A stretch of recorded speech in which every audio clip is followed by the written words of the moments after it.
Assalamu alaikum wa rahmatullahi wa barakatuh, hayyakumullah wa bayyakum. Récemment, le Cheikh Al-Affasi s'est déplacé au Canada dans le but de da'wah. Donc, il s'est déplacé dans différentes mosquées, dans différentes organisations musulmanes. Et les gens ont pu constater que Cheikh Al-Affasi était quelqu'un en réalité qui prenait soin de lui. Et ça a dérangé énormément de musulmans. Pourquoi est-ce que ce cheikh roule dans une voiture de luxe comme celle-ci? Pourquoi est-ce qu'il porte des habits de marque? Ils sont les mêmes scrutés et analysés quel type de iPhone est-ce qu'il avait. Pour vous dire qu'en réalité, les gens, ils sont dans, on va dire, dans l'espionnage. Ils espionnent exactement ce que vous avez. Et ça, c'est quelque chose de problématique. Car le messager sallallahu alayhi wa sallam nous a fortement déconseillé de convoitiser ce que possèdent les gens. Mais ce qu'on doit convoitiser, tout simplement, c'est ce que possède Allah subhanahu wa ta'ala. Et en réalité, il y a un grand amalgame, une grande incompréhension dans la communauté musulmane.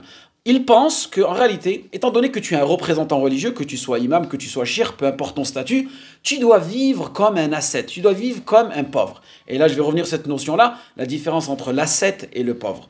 Allah barik fikoum, ce n'est pas parce que dans certains pays musulmans, on voit la personne, le représentant religieux, entre guillemets, est une personne qui se vêtit avec de vieilles djellabas, des djellabas troués, ou l'imam, c'est cette personne qui est toujours en train de taper aux portes des gens pour qu'ils soient nourris 3 fois par jour. Ça, c'est une image que malheureusement, à travers notre culture, à travers notre éducation, on a pu voir dans certains pays musulmans. Mais sachez, barakallahu fikoum, que par exemple, dans les pays comme les pays du Golfe, les personnes qui représentent, entre guillemets, l'islam, sont des personnes, on va dire, très aisées, et même les gouvernements, ils prennent soin des représentants religieux.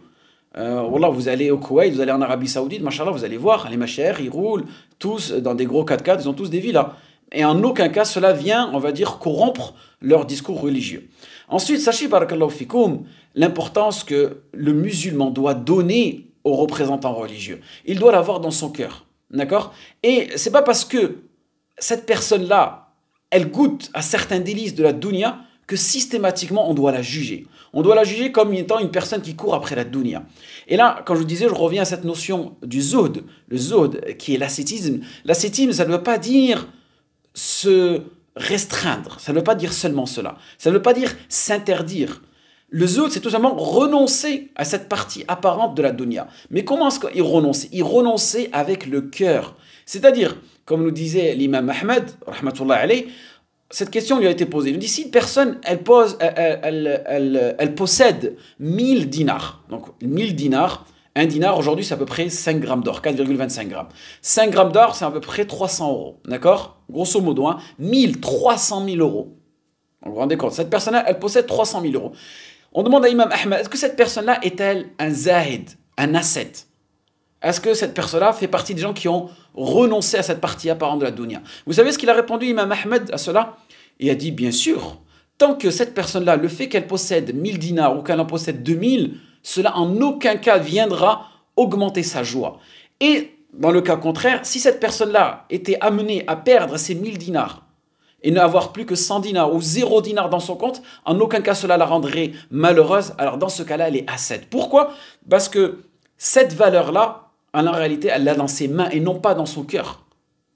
Cette représentation matérielle de l'argent, elle l'a dans ses mains. C'est-à-dire qu'à n'importe quel moment, elle peut s'en détacher. Mais le problème, ça vient, le problème où est-ce qu'il est, c'est que lorsque cela est dans ton cœur. Barakallahu fikoum. Donc, cherchez, barakallahu fikoum, à purifier vos intentions. Et arrêtez de juger les gens. Aujourd'hui même, on va dire, dans la sphère francophone, on juge énormément les prédicateurs. Ah, c'est un prédicateur qui veut faire que des vues. C'est un prédicateur qui tourne juste après l'argent. C'est des du'at influenceurs, c'est des du'at businessmen. En réalité, wallahi, sachez que vous serez jugé pour ces paroles-là. Vaut mieux, entre vous et moi, vaut mieux préserver sa langue. Car vous êtes en train de juger l'intention des gens. Car comme je vous ai dit tout à l'heure, l'ascète, c'est une personne qui peut posséder énormément de richesses, mais ces richesses, elle ne les a pas dans son cœur. Vous voyez? Donc faites attention à cela, barakallahu fikoum. Et moi, je me souviens une fois, j'avais fait une vidéo où j'avais pas de shashia. Et dans les commentaires, vous savez ce qu'on m'a dit? Attention, tu es en train de te perdre, tu es en train de corrompre ton image de personne religieuse. Fais gaffe, c'est un conseil que je te donne, mon frère. Petit à petit, tu vas glisser. Ou sinon, si l'imam ou le représentant religieux ne s'habille pas avec l'ahbaya, ça veut dire que cette personne-là, elle n'est pas claire dans sa religion, ça y est, elle est touchée par la dunya. Vous voyez, en vérité, l'exagération dans laquelle on est arrivé ces jours-ci, c'est pour cela que, barakallahu fikoum, faites attention de ne pas juger les gens, et surtout les personnes religieuses. Car ces personnes-là, peut-être que si Allah subhanahu wa ta'ala aujourd'hui leur a donné cette visibilité-là, leur a donné toutes ces richesses-là, c'est qu'Allah peut-être qu'Allah subhanahu wa ta'ala, il aura tout simplement accordé le qaboul, l'agrément dans cette dunya. Donc, s'attaquer à ces gens-là, faites attention. Et aussi un point important, c'est qu'aujourd'hui, si on voit un chanteur, si on voit un footballeur rouler dans une grosse voiture, porter des habits de marque, ça ne nous dérange en aucun cas. Pourquoi est-ce que cela nous dérange lorsque c'est une personne religieuse qui le fait? Est-ce qu'en réalité on est jaloux? Ou est-ce qu'on dit en vérité, ah toi tu as pris le chemin de la religion, donc tu n'as pas le droit à goûter aux délices de cette dunya? C'est faux. Regardez la sira du messager sallallahu alayhi wa sallam. Le messager sallallahu alayhi wa sallam, Allah subhanahu wa ta'ala nous dit dans le Coran, fa'aghna, c'est-à-dire Allah subhanahu wa ta'ala lui a accordé ses richesses. Le messager sallallahu alayhi wa sallam, il avait la plus belle des montures. Le messager sallallahu alayhi wa sallam, durant le Hajj, il a égorgé plus de 100 chameaux, une soixantaine de sa main, et le reste, c'est Ali radiyallahu anhu. Vous voyez? Et énormément de sahaba, Abdurrahman ibn Auf, Abu Bakr, Omar ibn Khattab radiyallahu anhu, étaient des compagnons riches. Et c'est à travers ces personnes-là que la da'wa, c'est grâce, entre guillemets, aux notables de la Mecque, qu'à un moment, la da'wa de Mohammed sallallahu alayhi wa sallam a vu le jour et a pu se répandre grâce à ces notables-là. Donc nous, aujourd'hui, en réalité, on a besoin de ces musulmans qui sont riches, de ces musulmans qui, de leur richesse aussi, font profiter les autres. Donc on ne sait même pas ce que l'Afassi fait de son argent. Et n'oubliez pas que l'Afassi aussi, c'est un businessman.